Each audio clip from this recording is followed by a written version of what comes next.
Pemimpin Gerakan Beli Indonesia, karena tadi ternyata struktur ekonomi kita berantakan di tingkat bawah, bahwa masyarakat kita mengalami persoalan untuk mengembangkan kehidupannya atau mencari di pusat pencarian nafkah mereka. Karena apa? Karena struktur bangunan ekonomi kita ternyata hari ini hancur berantakan. Dan tapi bagaimana kita membahas soal ini? Kami akan segera mengundang pemimpin Gerakan Beli Indonesia yang juga Presiden Indonesian Islamic Business Forum, Bapak Insinyur Haji Happy Trenggono MKOM. Assalamualaikum. Waalaikumsalam warahmatullahi wabarakatuh. Gimana kabar Pak Happy? Alhamdulillah sehat Bang. Alhamdulillah sehat sekali. Kalau nggak sehat nggak mungkin bisa tampil depan teman-teman ini. Ya, silakan duduk. Ya, jadi Pak Happy tadi kita sudah membahas banyak hal, berbincang dengan teman-teman kita. Mungkin Pak Happy di belakang juga ngelihat bagaimana aksi teman-teman yang hadir dalam Leader Forum Nasional hari ini. Ya. Demikian sangat membanggakan. Bahkan ada satu Leader Forum yang besar sekali. Ternyata di sana ada motornya, namanya Kapten SAR. Jujur saja saya tidak tahu dengan nama asli beliau, tetapi kita hanya mengenal beliau sebagai Kapten SAR. Dia adalah seorang trainer yang dengan tagline Kapten SAR Navigator Otak Kanan. Hari ini sedang memberikan training di Stein Palu yang hari ini jumlah mahasiswa yang hadir 700 orang lebih. Dan sedang menonton atau menyaksikan hadir dalam Leader Forum Nasional di sebuah aula di kampus yang bersangkutan. Pak Kapten SAR ini adalah seorang pejuang Beli Indonesia yang pemimpin Gerakan Beli Indonesia. Karena tadi ternyata struktur ekonomi kita berantakan di tingkat bawah. Bahwa masyarakat kita mengalami persoalan untuk mengembangkan kehidupannya atau mencari di pusat pencarian nafkah mereka. Karena apa? Karena struktur bangunan ekonomi kita ternyata hari ini hancur berantakan. Dan tapi bagaimana kita membahas soal ini? Kami akan segera mengundang pemimpin Gerakan Beli Indonesia yang juga Presiden. Jalan keluar sesungguhnya untuk membangun ekonomi itu adalah investasi, khususnya investasi dari luar. Tapi di sisi justru sesungguhnya kebanyakan yang kita temukan di lapangan seperti dalam kasus tadi misalnya, investasi itu justru membuat ekonomi rakyat kita berantakan. Nah, saya ingin memulai dulunya. Ada dua istilah ini. Satu, investasi asing atau ekonomi kapital. Satu lagi pada sisi lain ada ekonomi kerakyatan. Saya ingin memulai dengan ekonomi kerakyatan. Karena bahasa ini hampir kerap kali kita dengar dari siapapun orangnya. Apakah terutama politisi atau orang yang ingin meraih simpati publik. Sebenarnya ekonomi kerakyatan itu apa sih sebenarnya? Sederhananya biar semua orang memahami sebenarnya. Baik, terima kasih Bang Aswandi. Sebelum saya jawab, boleh nggak saya menyapa dulu ini? Oh, silakan. Kader-kader di seluruh Baik, Indonesia. Ya. Haruslah menyapa teman-teman kita. Saya juga ucapkan terima kasih teman-teman dari Sukabumi ini yang paling banyak ya.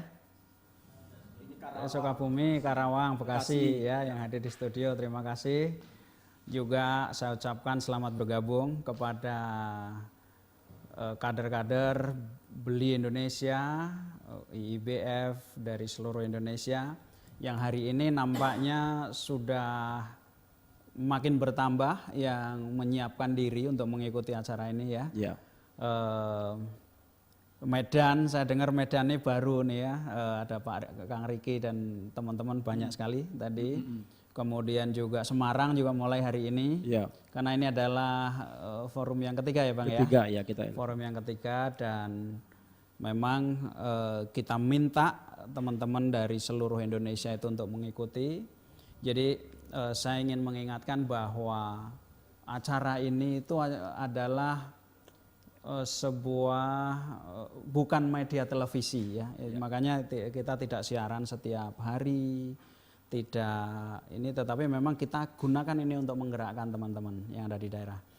Saya berharap DFC di seluruh Indonesia segera mempersiapkan diri secara teknis maupun mental, juga Leader Forum yang ada di Indonesia dan seluruh pejuang Beli Indonesia.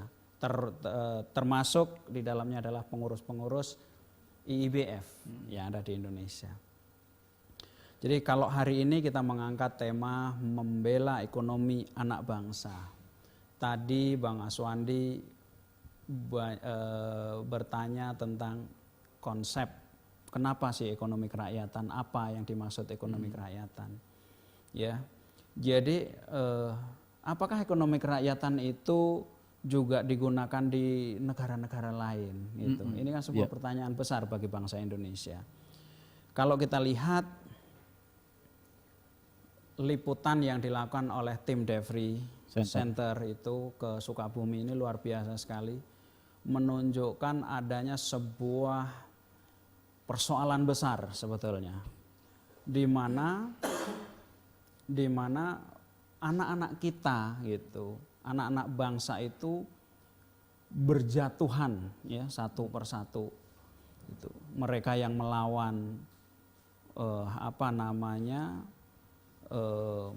pemain-pemain besar ya, seperti di industri retail ya, tadi ada liputan yang antum lakukan kan, itu kan kok susah sekali sekarang itu jualan gitu, ada apa ini gitu. Juga di industri ternak gitu, Anda kan melakukan liputan itu cuma 2 hari Bang gitu. Iya. Bagaimana kalau liputan itu dilakukan 2000 hari gitu, apa yang anda akan temukan luar biasa sekali gitu. Maka ketika hari ini kita menghadapi sebuah pertumbuhan ekonomi ya, diklaim itu 6,5 sampai 7%, kok makin banyak orang-orang yang nggak bisa jualan, kok makin banyak petani-petani yang kita nggak bisa nggak tahu apa yang harus ditanam gitu. Nah, kok nggak petani garam itu kok nggak bisa jual barangnya gitu kan? Kok petani kentang di Dieng kok nggak bisa jual kentangnya? Petani bawang dan sebagainya. Termasuk peternak tadi, nggak cuma peternak ayam, saya yakin itu ada yang lain-lain juga gitu. Nah, itulah yang kita lihat. Jadi di satu sisi pertumbuhan ekonomi naik gitu ya, dalam angka, tetapi rakyat kita berguguran. Artinya apa? Ada sebuah lapisan gitu. Ada sebuah lapisan ekonomi gitu, yang dimana isinya adalah pemainnya adalah rakyat gitu.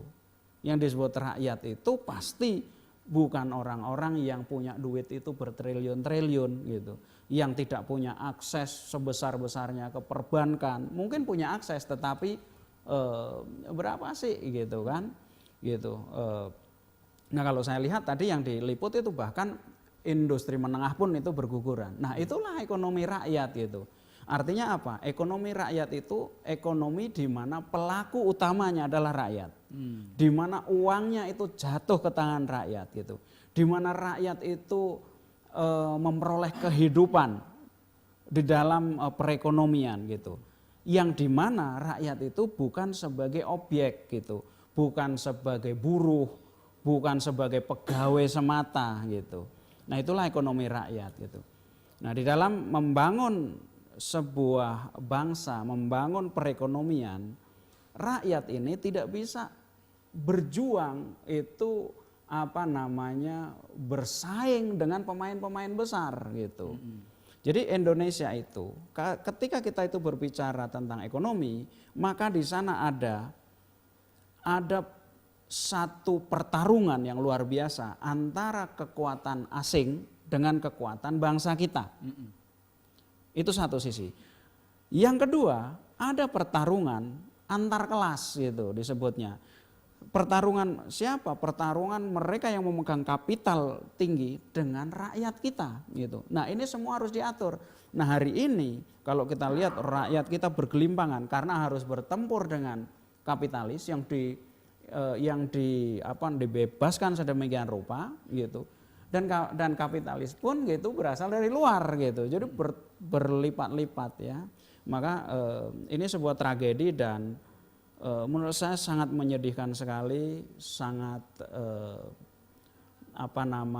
sangat merisaukan ya keadaan ini. Maka seringkali kita di dalam gerakan Beli Indonesia itu mengatakan bahwa Indonesia itu dalam keadaan darurat ekonomi, darurat karakter.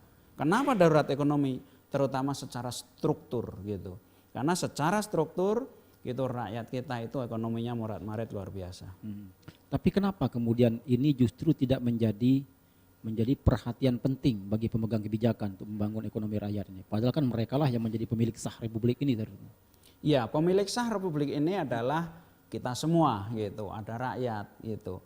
Ada Anda sebagai kelompok pengusaha. Ada juga pemerintah yang harus mengatur gitu. Ketika kalau menurut saya pengalaman pengalaman kita gitu. Kita dalam gerakan Beli Indonesia itu kita bertemu hampir lebih dari 60 barangkali ya. 60 pemimpin daerah, wali kota, bupati, gubernur gitu. Apa sih yang kita lihat? Yang kita lihat adalah sebuah pemahaman yang sangat terbatas gitu. Maka ketika kita bicara ini loh Pak gitu, begitu bahayanya minimarket gitu. Semua tahu gitu, tapi bahaya yang seperti apa gitu. Nah, ketika kita jelaskan gitu, ternyata anak-anak kita nggak bisa jualan. Ternyata ya sekarang kalau jualan pun tersisa hanya sayur gitu kan. Sayur sebentar lagi itu kalau diambil juga oleh minimarket selesai mereka semua. Gitu. Jadi ada sebuah pemahaman yang terbatas sehingga mereka itu tidak tahu apa yang harus dilakukan sebetulnya ya. Tetapi ketika ini kita gugah gitu, kita lihat seperti Bupati Batang ya, Mas Yoyo itu. Mas Yoyo itu sampai mengatakan bahwa di kabupaten saya itu tidak boleh ada minimarket dan supermarket. Ini sebuah komitmen yang luar biasa gitu ya. Walaupun akhirnya kecolongan juga itu. Saya kemarin pulang di Banyu Putih ada tuh gedenya minta ampun. Ya mungkin nanti ini mesti bisa disampaikan ke Mas Yoyo. Bupati Kulon Progo ya, bagaimana beliau berjuang gitu, memprotek luar biasa gitu untuk rakyatnya. Jadi artinya ada sebuah PR besar di mana ini panggilan kita semua untuk memberikan pemahaman kepada pemerintah gitu dan sebagainya. Ya, kalau kita bandingkan, kelihatannya kan ada kebingungan di Indonesia itu. Kalau di negara lain di luar kita, khususnya negara maju, ekonomi kerakyatan itu menjadi prioritas nggak sebenarnya? Jadi begini ya, persoalan sebuah bangsa itu berbeda-beda ya. Seperti kita menghadapi masyarakat ekonomi ASEAN hari ini ya. Kalau Singapura contohnya ya, Singapura apa yang mau dibicara tentang kerakyatan gitu kan? Mereka sendiri itu ekonominya itu berbasis finansial dan sebagainya. Yang mereka perlukan itu ekspansi, itu butuh pasar-pasar. Ya, dia create sedemikian rupa menjadi hub sehingga semua barang-barang itu dari luar gitu kan masuk ke situ. Jadi di Singapura itu semua orang dijadikan pedagang atau pialang lah kira-kira seperti itu. Nah, dia butuh ekspansi pasarnya mana? Indonesia. Maka dengan adanya masyarakat ekonomi ASEAN, Singapura luar biasa, ya kan? Wah, hanya ada keuntungan, tetapi kita berbeda lagi. Nah, kalau bicara ekonomi kerakyatan tentu tidak semua bangsa negara ya. Contohnya Amerika gitu ya. Amerika mengandalkan kapitalisme ya. Di mana pemain-pemain besar mendapat support yang luar biasa. Tetapi kenapa ini tidak menjadi persoalan ya? Paling tidak saat ini. Walaupun sebetulnya persoalan Bang gitu. Nanti kita akan lihat. Jadi pendekatannya berbeda, infrastruktur luar biasa, jaminan sosial luar biasa, pekerjaan luar biasa di sana, di semua dipenuhin gitulah. Artinya mereka tidak membahas ekonomi kerakyatan, orang suruh beternak, suruh kalaupun bertani itu kita lihat di Amerika itu saya kalau melihat petani itu petani yang benar-benar petani yang capital juga gitu, disupport luar biasa, subsidinya luar biasa. Jadi tidak bisa dikatakan seperti polanya seperti Indonesia karena memang situasinya berbeda. Itu pun menciptakan sebuah disparitas hari ini itu yang luar biasa. Jadi perbedaan yang luar biasa yang sangat berbahaya juga bagi mereka. Ya, ada satu buku yang ditulis oleh seorang yang mendapat hadiah Nobel ya. Dia menceritakan ekonomi tentang Amerika. Ya, dia menulis bukunya itu judulnya The Price of Inequality. Harga sebuah ketimpangan gitu. Nah, itu sangat berbahaya. Itu buat Amerika gitu. Nah, Indonesia gitu. Kita ini di mana rakyat kita jumlahnya banyak banget. Di mana industri kita tidak merata, pembangunan itu tidak merata di mana-mana. Ya. Kemudian jaminan sosial itu tidak terpenuhi dengan baik gitu. Di Arab Saudi orang nganggur pun itu dikasih duit gitu kan. Di sini enggak. Nah, bagaimana cara untuk mengamankan mereka? Salah satunya adalah menjadikan mereka itu berpartisipasi dalam kehidupan ekonomi, dibuat pemain gitu. Maka kalau kita bicara gitu, ekonomi kerakyatan itu kita lihat pasar tradisional gitu ya. Pasar tradisional itu di sana kita lihat berapa banyak sih, di kampung saya aja satu pasar itu bisa ribuan orang yang jualan. Siapa mereka? Pedagang tempe, ya, pedagang cabai, pedagang garam, pedagang telur, pedagang ayam. Pedagang-pedagang ini itu rakyat-rakyat yang jualan. Nah, rakyat ini karena dia rakyat, itu dia mesti ketemunya itu dengan rakyat yang lain. Artinya pedagang telur itu pasti belinya dari peternak telur. Gitu. Peternak rakyat yang betelor. Peternak ayam betelor gitu kan. Nah, dan itu terus dia beli makanan ayamnya dari toko, itu toko, nggak mungkin beli dari pabrik gitu kan.